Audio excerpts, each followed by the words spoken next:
Everybody wants layups at the basket, and if you want to put your players in positions to get downhill all the way to the basket so they can finish strong, well, then you need to understand how to create spacing and gaps in order for them to do that.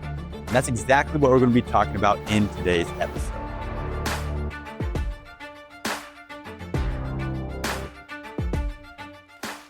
All right, everybody, welcome back to the first podcast where we talk about basketball. My name is Augie Johnston. I'm a varsity basketball coach, and I'm here with my co-host, Alex Engel, also a varsity basketball coach, both here local on the Central Coast. And today we're talking about spacing. We're talking about gaps, creating gaps. And we're going to go ahead and start this off by just defining what a single, triple, and double gap are. So a single gap, let's imagine a 5-out spacing. You got a point guard, 2 wings, 2 corners, no cuts, no movement. Those are all single gaps. If you want to move that to 4-out spacing with 4 guards on the perimeter, you got 2 slots and 2 wings, or 2 slots and 2 corners. So let's just go 2 slots and 2 wings. Those are all single gaps that you'll be driving there. Now, as soon as you put those 2 wings in the corners and you have those 2 slots, 4-out spacing, well, if you drive downhill towards those corner areas to the basket, that'd be considered a double gap. If you were to pass it slot to slot and cut through to the ball side, that would create a triple gap. So imagine it, slots, corners, you pass slot to slot, you cut through to the ball side all the way to that corner. That'll open up, create a triple gap. Now, these are all kind of originated from the dribble drive motion offense that Vance Wahlberg started at Clovis West and took to Fresno City and kind of pioneered this offense. But now everyone's kind of referring to the gaps and spacing using kind of this as a framework or a model.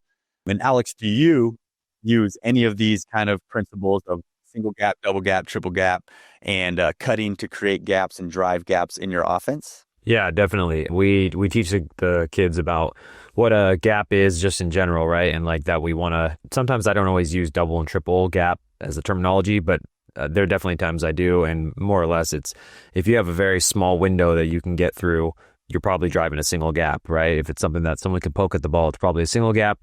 If you've got a little more freedom, a little more space, like you said, from slot to corner, we talk about that being a double gap. And then I think what you use as an example, the cutter going through to the opposite side. I've also seen people call like a rub cut, almost like you're running a little screen action where maybe you got the slot coming through, hands up, running across, just trying to create that action there. That can also be a triple gap, but definitely something that we talk about on the offensive end. Nice. I think it definitely brings clarity to players when you tell them, don't drive a single gap, pass through a single gap. If you could have a double gap or a triple gap, you can drive it. And everyone just needs to understand, in order to create a triple gap, there needs to be a cut, right? Normally a cut or maybe a handoff could create a triple gap, right? If you imagine slot to slot handoff, essentially you are creating a triple gap. So yeah, I think it helps bring clarity to the players and lets them understand when they can drive. Now, let's talk a little bit more about creating double and triple gaps. So in the dribble drive offense, there's different things. Like I've heard this be called wave, where you go slot to slot and then slot to wing, and both players cut, I guess, ball side. Now that would create like almost like a quadruple gap if you imagine catching it on the wing and then having all that kind of space. Have you ever seen that ran before? So you said slot to slot and then slot to wing, and then where both guys cut where again? To the ball side corner. Oh, okay. So you basically have no slots and you have 2 people cutting to the corner, and then you have an opposite wing, and then you with the ball on the wing as well. And you have to drive it because everyone's on the same side. Interesting. I have never seen that. Like, at least not in a game. Maybe I've seen it on film. I didn't really pay attention to it, but I've never seen someone do that in a game before. So I can see that creates a lot of space. The timing's probably got to be right, but I can see how that would create a lot of space. It does. And the only reason I bring it up is because I think there's an element of creativity that people are starting to use to create these double gaps, triple gaps. And I would say, and I would argue that as far as creativity goes, you could use screens as well to set a down screen or a screen away, have somebody come off to get a catch in a gap, in a double gap or a triple gap, and be able to drive it. So talk a little bit about maybe somewhere in your offense where you think maybe a screen could create a triple gap or something like that. Because I know you guys are sometimes motion heavy, just depends on the year. But yeah, maybe talk a little bit about that. Maybe we can brainstorm some other ways to create these gaps. Sure. I think one of my favorite ones has maybe become more of my favorite as time has moved on is quick handoffs. So starting from the slot, dribbling out, putting someone in the corner, dribbling towards the corner, give them that handoff, and then that the person that's handing off the ball obviously just stays in the corner there. And that kind of creates that larger gap, because now you've basically got no slot on the strong side where the ball is. You've got someone in the weak side, and that's creating a triple gap. So handoffs are the first one that I would think of. You talked about setting screens. I mean, off-ball screens and slips, like off-ball screens, slip to the basket. Again, now you've got a space where maybe there's room for someone with the ball on the other side. So I'm trying to visualize this without a board, but if you've got, the ball in the slot and then the other slot goes and sets an off-ball screen and slips, right? And then they just kind of filter out through back to the strong side, and you're driving that gap now, and that other wing staying in the corner. So stuff like that. Yeah, those are probably a couple of the first ways, other than what we already talked about, which is just your basic cuts. Those are some other ways I've thought of. Nice. Yeah, I like the idea of the slip and then kind of drive right behind it. I've heard people call those kind of like a draft drive, where maybe not in the slip situation, but if I just pass and cut, even if I don't make a cut that is, whatever you want to call that, a fingers cut or, the triple gap cut, if you just cut basket cut and go off the same side, you essentially could still drive that. I mean, I would say the spacing is not as good because there's now two kind of help side defenders. I don't know if you want to call them help side, but strong side defenders that you're dealing with. But still, anytime you pass and cut or pass and screen away, you're creating a gap, right? If I have the ball and I throw it to the slot and I go and screen away, my defender's going with me. A new gap has been created, and you could essentially drive that gap. And, like I said, I don't think those are the best gaps because you're dealing with more defenders over there. But nonetheless, in a motion offense, it doesn't have to be dribble drive. You can still use these principles of, I would consider that a double gap. If I pass slot to slot and I go and screen away, I'd consider that a double gap. But I prefer triple gaps to the player's strong hand coming off an advantage, meaning using a screen maybe, or getting a handoff, into a triple gap where there's just one player in the corner, right? So in a triple gap, one player in the corner, and then also off an advantage. So that's why I love Zoom. And I think Zoom action is super popular these days because dribble drive is super popular. But kind of my bone to pick with dribble drive, or one of them, is that it's kind of hard to create that first advantage and get that half a step on your defender, right? If I throw a slot to slot and I cut through, yeah, the space is there. But if you got a defender on you that's quicker and better than you, how are you supposed to get downhill on them? You can't.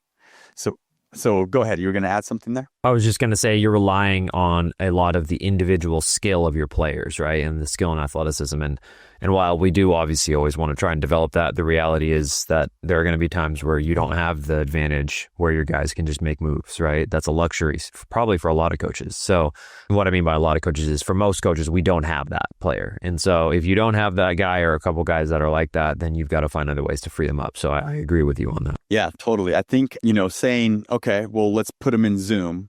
So Zoom is, basically receiving a down screen or a pin down. You're the corner player. You receive the pin down, and then you're getting a dribble handoff to get the ball.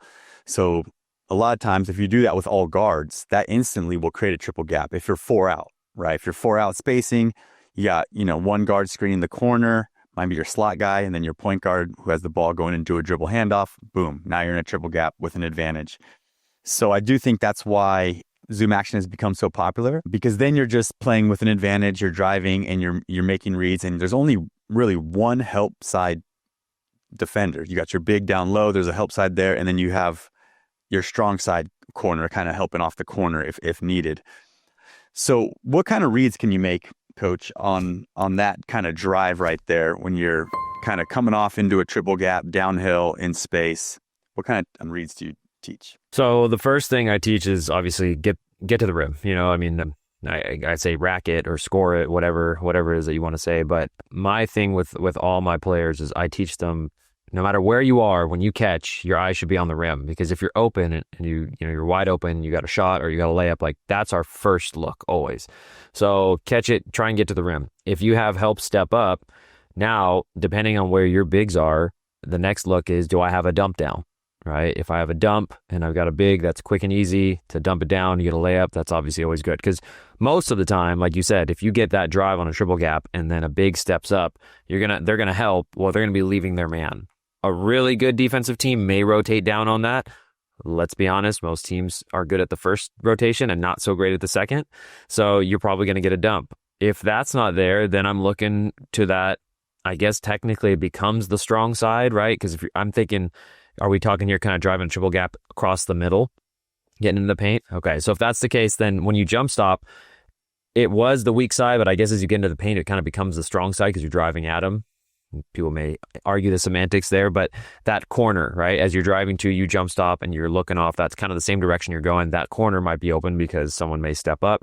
So you got dump first, low, looking corner afterwards. And then if nothing's there, jump stop, reverse pivot, or stride stop, whatever you want to do. Then you reverse pivot and you can look behind you. Someone hopefully is filling, and then you've got your third option there. I would argue 95 to 99% of the time, one of those things is going to be open. Even if it's not for a score, it's going to be at least to release, get you out of the paint, and then attack again. So that's kind of the progression that I would teach is you score, look for the big, look for the corner kick, and then last, look for the fill behind. Nice. Yeah, I love the idea there of looking to score first, I think is super important. I know we're doing a lot of youth stuff with the younger kids right now. And like the main thing that we're trying to get them to do is attack, draw the defender, then pass. I mean, just even like in 2-on-1 situations, right? To teach that, it's like, you got to think me first to make the defense commit. And then that's the next kind of layer of basketball IQ is what's the next read? Because like you said, if you drive and the big steps up, you're looking to dish big. Well, what if they do help the helper, right? Then that's another read where they do help on down onto that big. And that would be like the kickback, right? To the almost the corner guy lifting up. And if that's shut down, because let's just say that's an elite team and they're rotating all the way over and taking that kind of kickback to the shooter, then like you said, we call him the dragon that drags behind you with the jump stop, pivot back. You got that guy. And then of course the strong side corner. But the only thing I would add to the stuff you were talking about would be a lot of teams teach like the backdoor cut out of the corner too, right? So that's when you can't get to the rim. When you can't get to the rim and you're driving it and you end up at the elbow right there and you jump stop at the elbow, you can look for those backdoor cuts out of the corner as well. But yeah, I think the main key is and the reason, or one of the most best parts, I guess, about the dribble drive offense is the attack mentality. And everyone always talks about the attack mentality. And I'm a huge believer in that. Like when it comes time for us to start working with these youth kids, like day one, like we're just getting them rack that thing just hard as you can, rack it. And then from there you can like work on, okay, jump stopping, kicking out, not turning it over, not just going in there and throwing up bad shots. And to me, like, that's a huge part of like developing a player, because I feel like, I don't know about you growing up, but for us, we were running, flex offense, we were running, passing and cutting more so than dribbling. It was kind of frowned upon, right? You're over dribbling was kind of the term.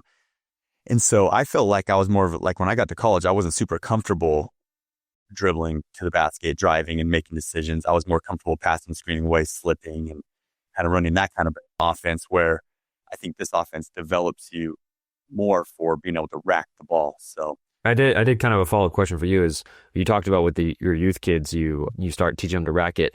What do you do? Like what do some of those drills look like? I mean, you don't have to go too in depth, but is it just kind of like 1-on-0 dummy defender, hey, catch on the perimeter, rip and go and lay it in? Or are you putting them in live situations? What does that look like? Yeah, so as far as the technique goes, first it's like teaching them how to rip, like on the catch, like 0-second decision, right? Like if they can't really do that at this point. So they're working on just ripping it hard and attacking the basket. Because I mean, we would do layup lines, right? We're talking about 4th through 7th grade, right? You do layup lines, they're like just going so slow, like they're just like taking their time, 1, 2. It's like, okay, we got to get them at least going full speed off a rip as hard as they can, and then using jump stops at the end.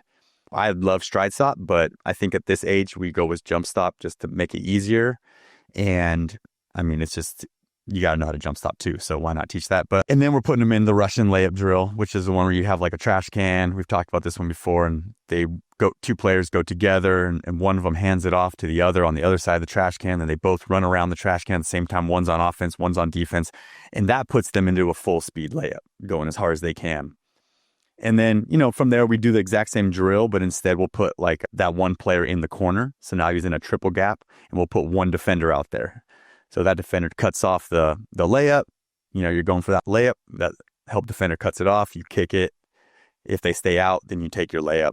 And that's kind of how we started. Okay. Yeah, that makes sense. I think it's a good progression, something that I may need to, I use some kind of similar-ish stuff, but I may need to take some of that and tweak it more to that level of just getting them. I don't think I've ever really had kids start with just rack it super hard, and not worry about all the other stuff, like the jump stop stuff afterwards, right? I think sometimes I'm like, okay, you got to know how to do this. You got to know how to jump stop. But I think there's value in, okay, let's just get this one thing and then like learn it. Okay. And now we add a layer to it.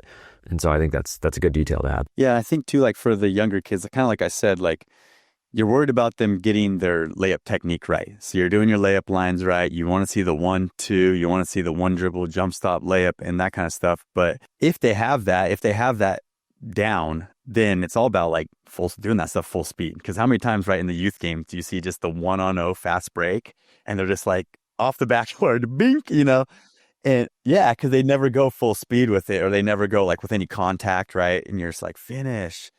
But yeah, to me, like I love dribble drive, and I'm like really obsessed with dribble drive. I think it's really like when I really dove deep into it, like kind of reignited my love for coaching and stuff, because I just feel like it allows me to put my players in a position to kind of give them the driving, give them the wheel and say like, all right, go create, and it's not a pattern. And so now that we're kind of starting over with these new youth kids, these are all brand new kids. It's like my first thing is like, let's get these kids racking the part and making reads, doing that. And then we'll figure out the offense later as far as what we're running and stuff, although we're just putting them in pass and cut stuff, and then we'll call fingers for that cut. We call that fingers cut, where, they run through the little rub cut. So we actually call it as a play with the youth kids. Otherwise, they're just passing and cutting or screening away and just kind of keep space. So anyways, all right, let's keep this thing rolling. Let's talk more about spacing now. So like to you, everyone's going to have their preferences on spacing, and there's a lot of different things you can do out of different sets and different motions and stuff like that. But what kind of spacing do you like, and like what are your reasons? I would say probably 4 out 1 in is my favorite type of spacing. Why? I like having a big that's ready to be down there to dump down to, that's always in rebounding position. And I just feel like 4 out 1 in gives, especially when you get the guards in the corners, it just gives so much room to drive and create so many opportunities. I think, there's the traditional style is either, or the real traditional is 2 bigs on the block, or maybe a high-low. And that's fine if you have the right personnel. I'm not against that. I've used that before when I had the right personnel. But I think in many situations, most teams will have 3 or 4 guards that can dribble and, they get into the lane. And then most teams will have 1 or 2 bigs. And a lot of times one of the bigs is kind of their starter and the other one's coming off the bench. And so they can just kind of rotate those players in. And I just think it allows for them to learn how to play the game with that spacing in a way that's not so rigid. Like, I'm not against set plays. I'm not against any of that. I think they're good to sprinkle in, and that you should mix it up with some more rigid type of set plays where it's like, no, you go from here and set the screen here and that's it. But I know that's what basketball used to be, a lot of that type of stuff. And I just think if really for development, they have to be able to think and figure out stuff on their own. And I think 4 out spacing kind of forces that, I mean, I know you can run rigid stuff out of 4 out, but it just seems like most of the time it's more of a motion offense where it's like, okay, here's kind of concepts. And now, like you said, you got the keys, you got to make decisions, and it's going to make you a better basketball player. And a really high level team that does that, like, they're so hard to guard because there's nothing predetermined. It's all organic, right? And so that's why I like the 4 out spacing the most. Yeah, well said. I also do like 4 out 1 in spacing for the same reasons. I do have to admit, though, I've never ran too much 5 out stuff. But I know some people, swear by 5 out spacing because there's no help side at the rim as much, right? I think that the way that I kind of look at it is like, if you go 5 out, there's going to be less help at the rim, but it's going to be harder to get to the rim because there's more gap help on both sides, right? I mean, for the most part, there's more perimeter kind of help. So if you can get to the rim, there'll be less help, but it's just harder to get to the rim. Where 4 out, there's more space on the perimeter, less at the rim. So there's going to be more help at the rim, I think, with 4 out, but it'll be easier to get to the rim. So you could live at the rim all day, but you're going to have to make the right reads out of it. And it could be dishing it to the big or kicking it out or whatever. But it's kind of how I look at it. I think also too with 4 out is like, you can always pop your big and go 5 out. Like for us, like that's what we do a ton of. Our big is constantly popping up to the high post, creating some kind of 5 out action. And so to me, it's like more versatile, I guess, where, in 5-out, you can, I guess, pass, cut, and flip and screen your guards. But either way, I think no matter what you're running, read and react, 5-out, 4-out, one in motion, dribble drive, whatever, like I would never go back to not teaching attack mentality. Meaning, even if I am running like a motion or like a read and react or even like Princeton or whatever, I always will start with racking that thing hard, because I think in the game of basketball, a lot of times you're coming off a down screen or you're coming off a flare screen or whatever. And if you want layups at the rim, then you got to get your players to be able to drive it hard, rack it hard, and then make all the right reads out of it. So 4-out, 5-out, 3-out, 2-in, whatever, just make sure you're teaching how to rack it. Yeah.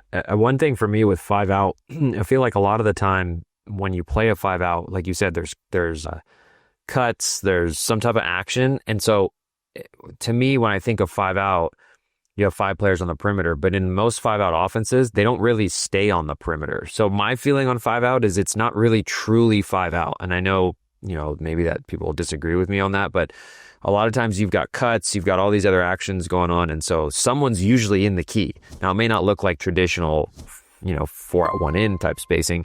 But I find, and you can tell me if it's been different in your experience, that when teams do run 5-out, or when I've tried to run it for a little bit, that most of the time it's kind of like morphing back and forth between 4 and 5-out. It's never truly just like 5 guys on the perimeter, nobody's cutting, or you know what I mean? Like that to me wouldn't work very well. And so you have to get somebody in the paint. And that's why to me, I'm like, well, then just run 4-out. That's a similar look. I don't think there's anything wrong with 5-out. And I think there are great offenses that use it. But that would be my only thing, is like, well, it really morphs very quickly from a 5-out to something else most of the time. Yep. And there's no wrong answer. I mean, I could switch to 5-out tomorrow, and as long as I teach the right concepts and stuff, it could all be great. But I also want to add, though, that sometimes you'll have teams where you'll have a big that's just so much more comfortable inside.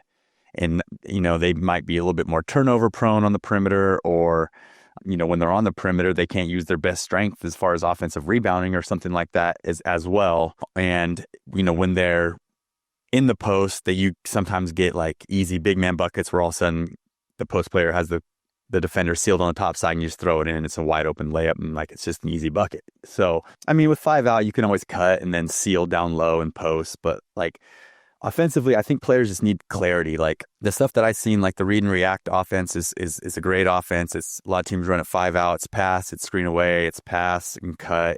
It's just motion, right? It's all motion principles. But to me, it always just seems a little passive.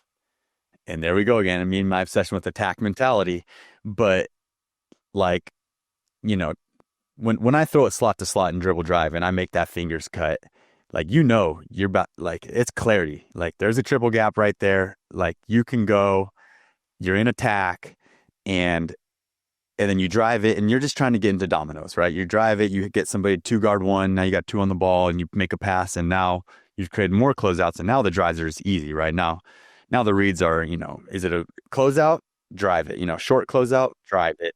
A long closeout, shoot it. And then you're in dominoes till you get that big advantage layup or wide open shot. So I don't know. I wish that I could experiment more, and experiment more, because I do look at a lot of 5-out stuff and I am really enamored by it as well, wondering what it would be like to have nobody at the rim. But at the same time, you can only choose, 1 or 2 things to do. But okay, let's talk a little bit more about spacing. So here's something you probably haven't thought about before. Most spacing is symmetrical, or symmetrical more or less, right? Even if you're 4-out, 1-in, let's just not count the big there and just say you're 4-out, it's symmetrical. 5-out spacing, normally symmetrical. Something I've been thinking about a lot lately is like spacing that's not symmetrical at all. And that's kind of what a triple gap is, right? When you pass and cut, you got all your players on one side of the floor, you got one over there. And have you ever seen any offenses that are like super not symmetrical, or I don't know, like play with that idea a little bit of non-symmetrical spacing? Like, I guess European ball screen offense is a little bit like that, right? A little, yeah, to an extent. I mean, but it's not heavily like that, because again, with the movement, you end up you have 2 on one side and a big, right? So you have 3 on that one side, and then you have 1 big on the other block, and then a guard on the other side. So you're right. It's not symmetrical, but it's so much the movement is symmetrical. I don't know if that makes sense. You know what I mean? Like the flow of it is still, the bigs are basically doing the same thing. They're working a triangle. You know, they're on like a rail on both sides. And then the guards are doing the same thing. They have their system. So even though, yeah, and it isn't symmetrical at all moments, really no offense is, because as soon as you drive the four out into the gap, you're no longer symmetrical either, right? So I would say maybe that's a slight example, but I think a better example of non-symmetrical spacing, although I say this may work, I mean, this probably works better with zones, is just like overload offenses. So you go, you know, someone on the wing, guard dribbles over or passes over. Like one thing I've ran against zones before that can be really beneficial if you do it the right way is 3 out, 2 in spacing. And you can put both bigs on the block, right? And then you pass to, let's say you pass to the left wing, and that point guard just cuts through to the strong side corner where the ball just went. And then that guard kind of dribbles up to try and bring that low forward, whoever's guarding the ball first, trying to bring them up with them. And then you're usually looking to get it to that corner, right back to the point guard for a shot. But as that's happening, the big on the other opposite block cuts to the high post. So you have basically like a box, like an offset box, more or less, right? And you look to get the ball, you know, high-low or get it to the high post and then skip to the opposite side of the wing. So that's not really symmetrical. I mean, there's good spacing still because you have that box kind of look, but it's really 4 on one side, 1 on the other, and it can be beneficial. I do think it's more beneficial on zones than against man, because I think against man that gets kind of crowded. But, I mean, you can still run high-low action against man and look for those same things, because you could theoretically toss that ball to the high post on a man and have that opposite wing cut back door and get a little dump down, you know, if you find someone falling asleep. So I think there's some value into unsymmetrical spacing because it's weird for defenses. You just have to be careful of getting too crunched together, because, you know, the cardinal sin that every coach says is don't let one player be able to guard two.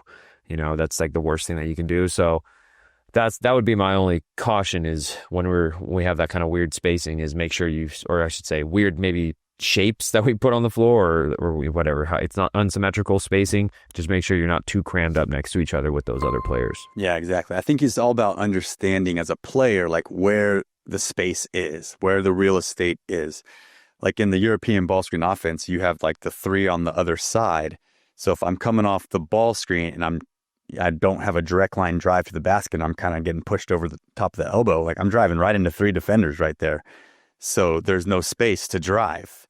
But where is the space? Well, it's with the big that's rolling, right? Because that's a whole empty-sided ball screen. So when I come off it, I need to understand that it's a direct line drive to the basket, and I got kickouts if anybody helps off, or it's hit the big on the roll. Now the big is in space on the, you know, in the wing area, short, you know, at the block, wherever over there to make a play.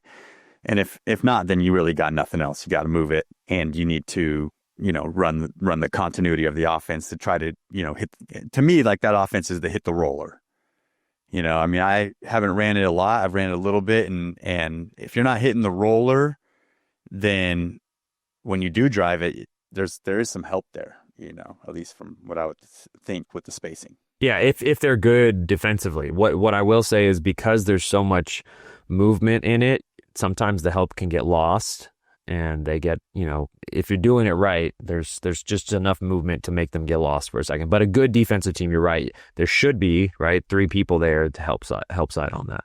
Okay, so, you know, just to kind of close out this idea of non-symmetrical spacing, like as far as dribble drive goes, there's an offense where it's 5 out spacing, where you have 2 corners, 2 slots, and then you have a wing. And so in that spacing, you know, and with a lot of the dribble drive stuff, like what you're really trying to do is set up your players for a strong hand drive. If you drive that ball 9 times out of 10 with your left hand, like I'm guaranteeing you the turnovers are going to be up. So like for me, it's like, maybe it's kind of weird coaching this way, but we definitely do try to get all of our ball screens, you know, going with our strong right hand, or all of our triple gap drives. We love them with our right hand. So when we're talking about this 5 out spacing, you would put that wing player on the left wing. So when you do throw it from the right slot to the left slot and you make the fingers cut, you can play in that triple gap. And this time there's no help at the rim. And it's a good spacing. And it's something I think everyone's going to start seeing pop up more and more.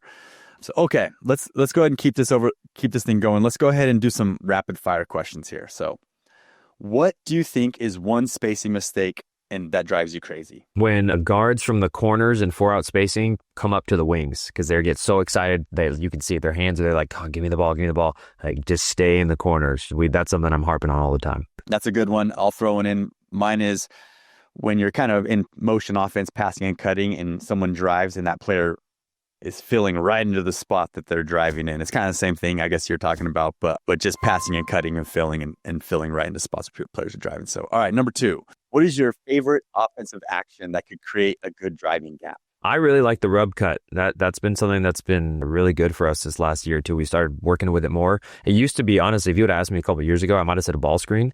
But I think the ball screen teams are getting better at preparing for ball screen actions. And so it can kind of mess things up. And if kids aren't good with ball screens and making reads, it's not as effective, especially at the high school level. But that rub action, man, like just it's not a screen. So they're not really expecting to hedge or help. And then all of a sudden, boom, it's a blow by. So I really like that action. Nice. Yeah, it's a great action. We started doing it probably maybe 3 or 4 years ago, and we ran it as a set.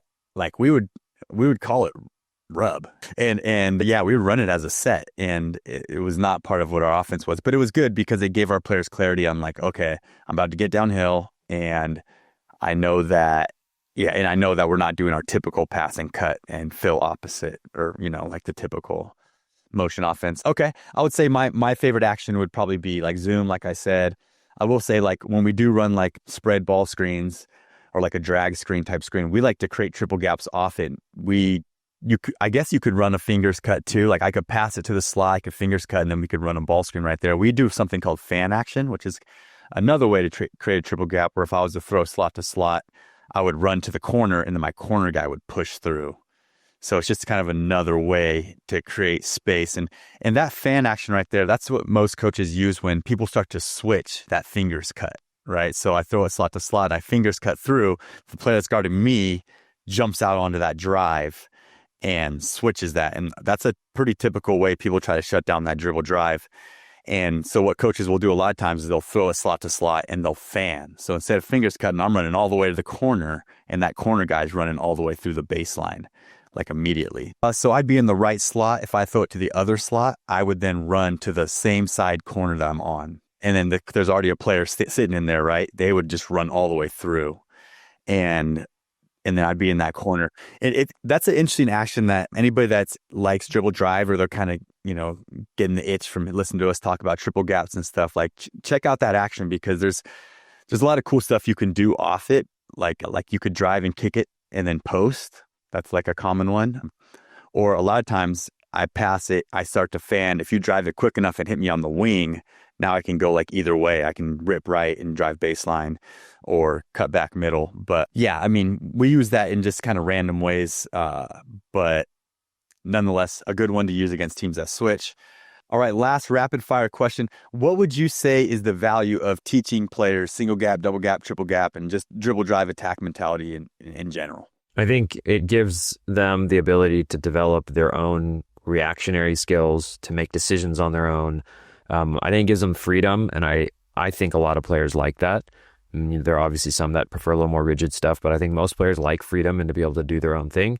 And so I think the younger you teach them those reads, they can more or less fit into any offense. Like if they learn from a youth program how to run this type of stuff, and then they go to their high school and it's maybe a different coach and they teach them something completely different, the concepts are still the same, right? Spacing, how to read, don't go to a crowded corner. Make sure, that if you're cutting, you can cut to open space, you can see the ball, like all those little details that you teach in this. I think they translate to almost any offense that you're in. So I think there's a ton of value in teaching it at a young age. Well said. Yeah, I agree with all those points. So, all right, I hope you guys liked today's episode, single gap, triple gap, double gap. And if you did, and you're watching on YouTube, please hit the subscribe button. If you're listening on an audio platform, you could follow us there as well. And with that said, we will catch you guys in the next episode.